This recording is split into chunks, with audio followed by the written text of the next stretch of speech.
E Jair Bolsonaro acaba de ser avisado que literalmente falta poucas horas para ser preso. Pronta uma cela especial temporária para o caso de eventual prisão em regime fechado do ex-presidente Jair Bolsonaro. No vídeo de hoje nós vamos falar sobre essa situação do Bolsonaro, se ele vai conseguir, de certo modo, atacar o Alexandre de Moraes e reverter toda essa situação. E vamos falar aí, contar toda a história completa, pelo menos para você entender como é que o Bolsonaro saiu, de certo modo, aí, do local mais alto da República, ou pelo menos começou ali, né, lá de baixo, atingiu o mais alto da República e agora está aí à beira de ser preso, praticamente com a prisão decretada. Ou será que ele vai reverter tudo isso? É isso que nós vamos falar no vídeo de hoje. Seja muito bem-vindo, eu sou o Cláudio, esse é um canal de Justiça e Política e no vídeo de hoje nós vamos falar um pouco mais sobre essa situação de Jair Bolsonaro que acabou complicando um pouco mais, em especial por conta de alguns aliados ou pelo menos de alguns ex-aliados. Pois é, agora cada um por si, praticamente a PF por todos. A situação de Jair Bolsonaro acabou se complicando, em especial, como todo mundo sabe, só para você entender, né, sobre a situação do Eduardo Bolsonaro,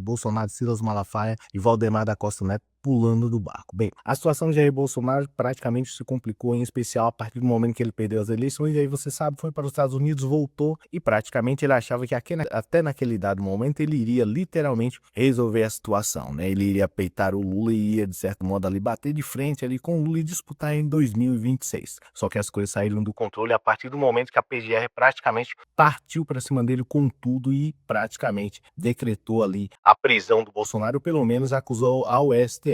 O Bolsonaro, de certo modo, não tendo outra opção, teve que encarar não só a PGR, mas também o Alexandre de Moraes e Companhia Limitada. Até naquele dado momento, o Bolsonaro estava tranquilo e tinha um grande apoio, pelo menos, dos seus apoiadores. Só que as coisas saíram do controle, em especial quando foram surgindo várias e várias provas, e aí a casa do Bolsonaro foi literalmente caindo. Eduardo Bolsonaro, com uma maneira de deter tudo isso e tentar ajudando o pai, saiu daqui, tirou licença, né, e foi para os Estados Unidos. Aliás, ele não tirou licença. Ele pelo menos foi aos Estados Unidos e queria, de certo modo, deter toda essa situação aqui no Brasil. Só que as coisas literalmente saíram do controle, porque o Eduardo Bolsonaro, na ânsia de deter, pelo menos, né, atacar o Alexandre de Moraes e o Lula, acabou atacando a economia do Brasil, que praticamente é o coração de tudo e qualquer país. Literalmente, aí começaram a surgir as taxas e as coisas foram complicando. Se for necessário, iremos sim sacrificar tudo, queimar toda a floresta. Eduardo Bolsonaro, a princípio, começou a ganhar de toda essa situação. Estava vitorioso, as pessoas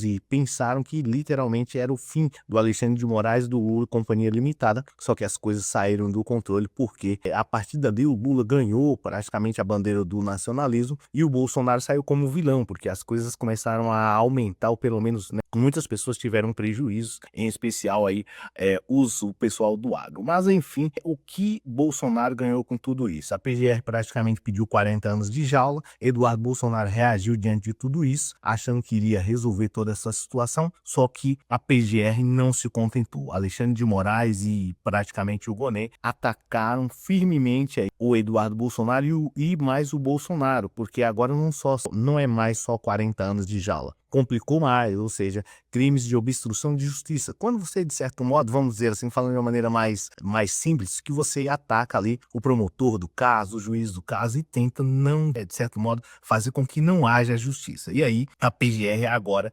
indiciou Eduardo Bolsonaro por estar coagindo o Brasil lá de fora. E surge também aí mais um novo integrante, pelo menos, que a PGR quer colocar na jaula, que é... Do Rio de Janeiro, eu fui interceptado pela Polícia Federal por ordem de Alexandre de Moraes. O Silas Malafaia. Então não só esses caras, não só o Eduardo Bolsonaro, não só o Bolsonaro, mas agora o Silas Malafaia, que também surgiu, né? Quando ele chegou lá de um outro país, a PGR praticamente grampeou, a Polícia Federal praticamente grampeou ele ali do aeroporto e nem deixou sair, pegou o telefone, vazou várias conversas e aí descobriram que tinha mais de 44 milhões de reais. Em fevereiro de 2024, Bolsonaro movimentou 30 milhões de reais em créditos.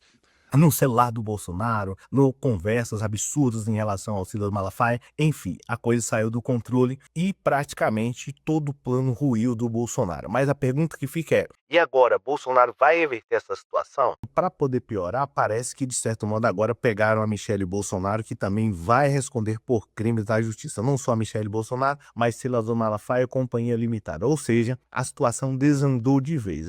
De certo modo, isso poderia ter sido resolvido através de uma defesa e o Bolsonaro talvez hoje estivesse aí disputando, de certo modo, pelo menos tentando se defender para disputar as eleições em 2026. Só que Silas Malafaia, Eduardo Bolsonaro, todos esses caras acabaram complicando demais. O pior de tudo isso é a quantidade de processo, ou pelo menos, né, o pior de tudo isso não só os processos, mas também a quantidade de provas materiais, testemunhais, enfim, Bolsonaro dificilmente vai conseguir reverter essa situação, e o pior de tudo isso, vai passar muitos anos na cadeia e agora levando mais gente, não só o próprio Bolsonaro, o Eduardo Bolsonaro e também o Silas Malafaia e Companhia Limitada. Obrigado por você ter assistido o vídeo até aqui. Se você gosta de política, vai ter outro vídeo aqui. Também segue o Pix aqui, caso você queira contribuir com o canal. Valeu!